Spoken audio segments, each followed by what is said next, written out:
নির্বাচনে পরাজিত হলেও ভুলে যাবেন না পশ্চিম বাংলার বিরাট সংখ্যক মানুষ বামপন্থীদের সমর্থন করেছে। গ্রামে গ্রামে শহরে শহরে লাল ঝান্ডা উঠছে। সেই লাল ঝান্ডার সম্মান আপনাদের রক্ষা করতে হবে। সবাই মিলে আমাদের সম্মান রক্ষা করতে হবে। বইপত্র ঠাসা একটা 2 কামরার ফ্ল্যাট, দেওয়ালে ঝোলানো Rabindranath, Mona Lisa, Karl Marx, Lenin, Che গুয়েভারার ছবি। ছোট্ট ঘরে একটা সিঙ্গেল বেড আর পড়ার চেয়ার টেবিল, সেখানে রাখা অনেক বই। এই তার ছিমছাম বামপন্থী জীবন। রাজনীতির বাইরে নেশা বলতে সাহিত্য চর্চা, সিনেমা, নন্দন আর ধূমপান। শরীর যখন সায় দেয় না, সাহিত্য আর জ্ঞানচর্চা একেবারে কমে যায়, তখন প্রতিদিনের সংবাদপত্র তাকে পড়ে শোনান স্ত্রী মীরা ভট্টাচার্য। তিনি পশ্চিমবঙ্গের 11 বছরের মুখ্যমন্ত্রী বুদ্ধদেব ভট্টাচার্য। 1944-এর 1 মার্চ উত্তর কলকাতায় জন্ম, যদিও বাবা নেপালচন্দ্র ভট্টাচার্যের পৈতৃক বাড়ি ছিল বাংলাদেশে। শ্যামবাজারের শৈলেন্দু সরকার বিদ্যালয় থেকে উচ্চ মাধ্যমিক পাশ করার পর বাংলা নিয়ে স্নাতক স্তরে প্রেসিডেন্সি কলেজে ভর্তি হন বুদ্ধদেব। বাংলার চিরকিশোর বিপ্লবী কবি সুকান্ত ভট্টাচার্য ছিলেন তার সম্পর্কে কাকা, তাই সাহিত্যপ্রীতি ও সমাজ সংস্কারের বৈপ্লবিক তাগিদ তার মধ্যে ছিল স্বভাববশতই। বিপন্ন জাহাজের এক নাবিকের গল্প, চিলিতে গোপনে, এই আমি মায়াকোভস্কি, নাৎসি জার্মানির জন্ম ও মৃত্যুর মতো অনেক বিদেশি বই তিনি অনুবাদ করেন। স্কুল ও কলেজ জীবনে তিনি ছিলেন একজন এনসিসি ক্যাডেট। প্রবল জনদরদী মনোভাব থাকায় কলেজ জীবনে ছাত্র রাজনীতির মাধ্যমেই 1966-তে সিপিআইএমে তিনি যোগ দেন। বাংলায় স্নাতকোত্তীর্ণ হওয়ার পর পেশাগতভাবে একজন স্কুল শিক্ষক হিসেবে নিযুক্ত হন।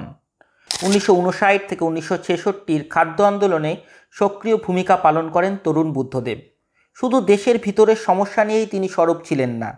সেই সময় ভিয়েতনাম থেকে মার্কিন সাম্রাজ্যবাদ যখন থাবা সরাতে চাইছে না, সেই আন্দোলনেও সোচ্চার ছিলেন এই কমরেড। ক্রমশ দলের গুরুত্বপূর্ণ নানা দায়িত্ব আসতে থাকে তার কাঁধে। 1968 থেকে 1981 পর্যন্ত বুদ্ধদেব সিপিআইএমের যুব সংগঠন ডেমোক্রেটিক ইয়ুথ ফেডারেশন বা ডিওয়াইএফের সেক্রেটারি ছিলেন। সেই সময় থেকেই তার পথনির্দেশক ছিলেন কিংবদন্তি বামপন্থী নেতা প্রমোদ দাশগুপ্ত। পরবর্তীতে 1972-এ বুদ্ধদেব সিপিআইএমের রাজ্য কমিটিতে নির্বাচিত হন এবং 1982-তে রাজ্য সচিবালয়ের অন্তর্ভুক্ত হন। 1977 থেকে 1982 পর্যন্ত তিনি ছিলেন কাশীপুর বেলগাছিয়ার বিধায়ক। তবে 1987-তে যাদবপুরের বিধানসভা প্রার্থী হিসাবে নির্বাচিত হয়ে প্রথম রাজ্য প্রশাসনে যোগদান করেন। তথ্য ও সংস্কৃতি মন্ত্রক সামলানোর পাশাপাশি স্বল্পকালের জন্য রাজ্য নগরোন্নয়ন ও পর্যটন দপ্তরও তার অধীনেই ছিল। তবে পরবর্তীতে তৎকালীন মুখ্যমন্ত্রী জ্যোতি বসুর সাথে বুদ্ধদেবের মতানৈক্য হয়। তাছাড়া সেই সময় রাজ্য সরকারের বিরুদ্ধে দুর্নীতির অভিযোগ ওঠায় 1993-এ বুদ্ধদেব পদত্যাগ করেন, যদিও কয়েক মাস পর তিনি পুনরায় মন্ত্রিত্ব গ্রহণ করেন। এরপর মুখ্যমন্ত্রী জ্যোতি বসুর বার্ধক্যজনিত কারণে নানা সমস্যা দেখা দিলে 1996-তে বুদ্ধদেব পুলিশ ও স্বরাষ্ট্র দপ্তরের দায়িত্বভার গ্রহণ করেন এবং 1999-তে তিনি পশ্চিমবঙ্গের উপমুখ্যমন্ত্রী হিসাবে নিযুক্ত হন। শেষে জ্যোতি বসু পদত্যাগ করলে 2000 সালের 6 নভেম্বর বুদ্ধদেব মুখ্যমন্ত্রীর পদ গ্রহণ করেন। 2001 ও 2006 সালে পরপর দুবার বিধানসভা নির্বাচনে জয়ী হয়ে বুদ্ধদেব তার মুখ্যমন্ত্রিত্ব বজায় রাখেন। এই সময় পূর্ব প্রচলিত বামপন্থী চিন্তাধারার বাইরে গিয়েও রাজ্যের উন্নতি সাধনে উদ্যোগী হতে তাকে দেখা যায়। আইটি অ্যান্ড সার্ভিস সেক্টরে নতুন নতুন বিনিয়োগের ব্যাপারে তিনি সচেষ্ট হন। শুধু তথ্য প্রযুক্তির ক্ষেত্রেই নয়, রাজ্যের সামগ্রিক অর্থনৈতিক উন্নতির জন্য তিনি দেশ ও বিদেশের বিভিন্ন শিল্পপতিদের আহ্বান জানান। এই সময় সিঙ্গুরে টাটা কোম্পানি দেশের সবচেয়ে সস্তা গাড়ি তৈরির কারখানা এবং শালবনীতে জিন্দাল গ্রুপ ভারতের সবচেয়ে বড় ইন্টিগ্রেটেড স্টিল প্ল্যান্ট তৈরির পরিকল্পনা করে। এছাড়া রাসায়নিক গবেষণা ও উৎপাদনের জন্য নন্দীগ্রামে একটি কেমিক্যাল হাব তৈরির পরিকল্পনা করা হয়, কিন্তু জমির অভাবে পরে তা নয়াচরে স্থাপনের পরিকল্পনা করা হয়। রাজ্যের আর্থিক উন্নতির এই উদ্যোগগুলি বুমেরাং হয়ে যায় বুদ্ধদেব তথা বাংলার বামপন্থী সরকারের জন্য। 2006 সালে ভারতের সুপ্রিম কোর্ট বাংলার মুখ্যমন্ত্রী সহ অন্যান্য বামপন্থী মন্ত্রীদের বিরুদ্ধে নোটিশ জারি করে যে পশ্চিমবঙ্গ সরকার কলকাতার সল্টলেকে আইটি হাব বানানোর জন্য অনৈতিকভাবে জমি অধিগ্রহণ করেছে। বুদ্ধদেবের পশ্চিমবঙ্গের এই শিল্পায়নের প্রচেষ্টাকে রাজনৈতিক হাতিয়ার করে তৃণমূল কংগ্রেস, এসইউসিআই ও ভারতের জাতীয় কংগ্রেস তীব্র বিরোধিতা শুরু করে। সিঙ্গুরে জমি অধিগ্রহণকে কেন্দ্র করে এই দলগুলি আন্দোলন চালাতে থাকে। আর এক্ষেত্রে বেনজির প্রতিবাদ জানায় তৃণমূল কংগ্রেস। সিঙ্গুরে টাটা গোষ্ঠীর মাধ্যমে দেশের সবচেয়ে সস্তা গাড়ির ও আনুষঙ্গিক শিল্প গড়ে তোলার জন্য মোট 1000 একর জমি রাজ্য সরকার বরাদ্দ করেছিল।